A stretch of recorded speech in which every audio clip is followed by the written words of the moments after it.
There it is.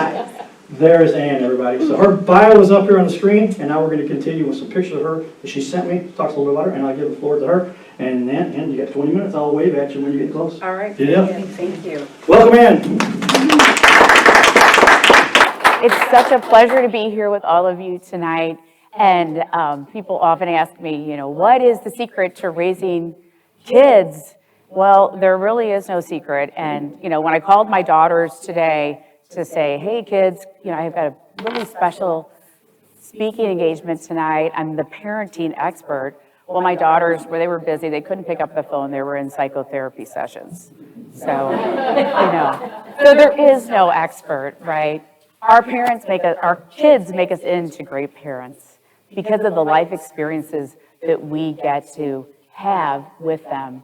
And so my journey with parenthood started way back in 1984. And I was 15, and I was at a Catholic school. And I had this thing that I'd done on the weekends that didn't really align with my Catholic school upbringing, but I found myself pregnant. And there I was with my whole life crashing down before me. And that little boy changed my life. And all of my hopes and dreams that I wanted to be an actress, a singer. Oh, I was the smartest one in the class. And I was a parent, and I had a job, and I was a restaurant manager by the time I was 18. And I had my own apartment, and I was a single mom. And that was my life, and that's where it began with my parenting. And so people ask me, why do you, how do you get through the tough things in life? How do you get through the tragedies that happen? How, that's what we ask each of us, and we're all struggling. We all have our struggles every single day, right? Well, I have this little formula I came up with, and that's a workout, and I say a little prayer, and then it makes me smile every day. The working out every single day has gotten me through all kinds of trials and tribulations. And you guys are all very successful people. You guys could all probably come up here and tell your story. But the story people really want to know about is how I got through a crisis that happened in 2019. And I want to just set the stage for you for just a moment. I had been through a 31-year marriage that ended, sadly, in a divorce. And so as I was just getting back on my feet and figuring out what I was going to do with my life, I had a daily habit. I would go into church every morning. I would go into a daily mass, and I would pray, and that was my centering ground, along with working out. Well, it was the morning of October 3rd, 2019. My divorce was final just 2 weeks before that, and I was finally getting my confidence. And 2 feet from that door, my phone rang, and I could literally see the people inside. And my phone rang, and it was my daughter-in-law, and she said, Ann, David's gone. David just drowned. We were going to go to Disney World, and he had a seizure by the water, and he fell in, and he drowned. And my 35-year-old son that had a 2-year-old and one on the way died just like that. And I said, Chrissy, let me call you back. I walked right into that church, and I sat there and just let God do the work. I let God reach down to me. There was no mistake of why I was in that position, right at that moment when I got the most terrible news of my life.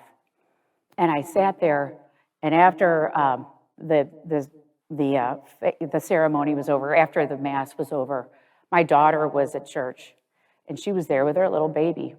And I said, Elise, David has just drowned, and he's gone. And she screamed, and she almost dropped her baby, and she fell to the ground. And I thought to myself, why is it that I didn't fall to the ground? Things happen in our lives, right? They form us, and they make us into who we are. But I think first, there is, when you think about it, putting all religion aside, you think about how we were created.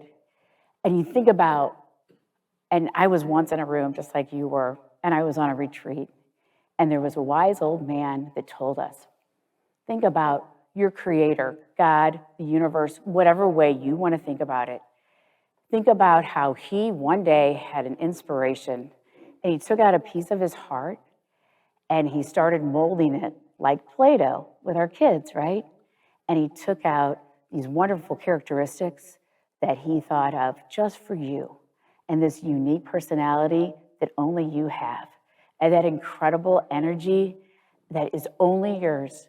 And he put it right in this little soul and he put it down on the earth and he said, go, bloom, make mistakes. I want to watch. And one day, after you do lots of good for me, you're going to come back to me and I'm going to have a great time with you for all of eternity.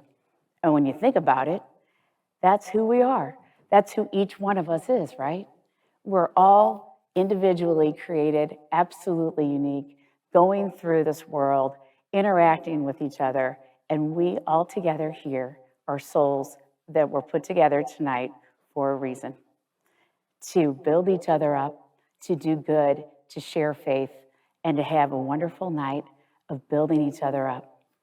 And that's how I was able to understand that my son had a fantastic purpose in life. And there was nothing to regret, not even slightly, about his demise.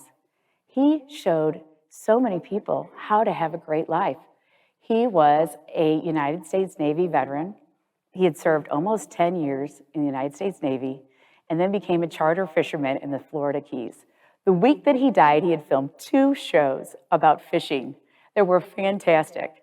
He inspired everybody in the Key West, Lower Keys area, how the Midwest, us, how our service is to people down in there, how we have that hometown, that middle of America service and friendliness. He showed all those people down there for 6 years who we really are in the Midwest and what grace and what spirit we have. That's what my son left. And he left me 2 beautiful grandsons. Now, as I go through life and, going through that tragedy, you wonder, well, did she have a nervous breakdown? Well, I was fortunate enough to have another little child that died 20 years before David did. I had a little girl. She was my 7th child that I was in the row of them, and she died at birth. So I went through the tragedy of giving birth to a baby that was already dead. And that pretty much destroyed me. For 5 years, I was pretty much depressed. And going through that experience taught me so much. So all these experiences that you have that crumble us and bring us to our knees, when we learn how to belly crawl to the gym and get ourselves into church, whatever church or wherever you're praying, those are the experiences that get us to today so that we can give so much more to everybody around us, everybody that needs a little piece of our spirit, the way God created you just uniquely to touch the hearts of people around you. Now, I could take the choice of being, I've been betrayed by my husband and I have 2 kids that have died and I just can't get out of bed every day, and I could take that route. I could easily take that route. Every day is a choice for me.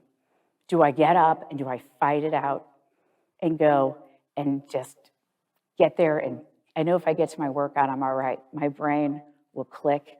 And I know if I just say a little prayer, God be with me, use me the way you want me to be used, I know I'm okay. And it'll make me smile. So that's the message I have for you today. Whatever happens, just keep believing and stick to just a couple things, and you'll be all right. You'll make it through anything. And I do have 8 children that signed up for the military. 7 are still serving. Air Force, Navy, Naval Academy, and Marines. And the one in the very middle, number 5, who I parented the very least, who was always kind of lost in the fray, he told me today, Mom, you tell everybody to stop doing so much for their kids and let their kids make mistakes and fall on their face, because I turned out the best and you parented me at the least. All right. So thank you all for your attention and have a great night.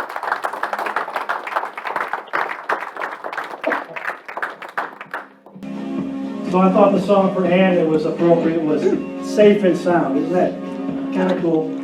Brings a tear to my eyes. Imagine the different things we all go through in life. And somebody feels really bad. I do joke about with people, I hear somebody's dog wet the floor. Literally, I had a girl that told me, like, the dog wet the floor, I don't know what to do. Listen to somebody like Ann and what she's been through. Helps keep it in perspective. And that's why I share, if I came through a coma, what is anybody else capable of? And that's what we're going to talk about today. And the real positive side of the world where you bounce back from stuff like Ann did and make a big difference in your life. So John's going to pass the mic on to our next speaker. We're ahead of schedule now. Thank you, Ann, for being succinct there to the point, because we give everybody 20 minutes to talk, but Ann only needed 11, I think. 11 minutes, 13 seconds, and 14 100ths of a second. Not that I was keeping tabs. But that's kind of how we have.